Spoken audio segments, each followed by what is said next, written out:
Syadaralun, pemerintah Aceh melalui Badan Penghubung di Jakarta bersama dengan Dinas Sosial Aceh telah melakukan pemulangan 26 orang warga Aceh yang terdampak konflik di Sudan.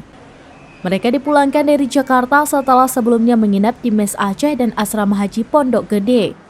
Kepala Badan Penghubung Pemerintah Aceh atau BPPA, Akar Arafat mengatakan pemulangan tersebut difasilitasi sepenuhnya oleh pemerintah Aceh sesuai perintah Ahmad Marzuki, penjabat Gubernur Aceh, hingga tiba di kabupaten kota tempat mereka berasal.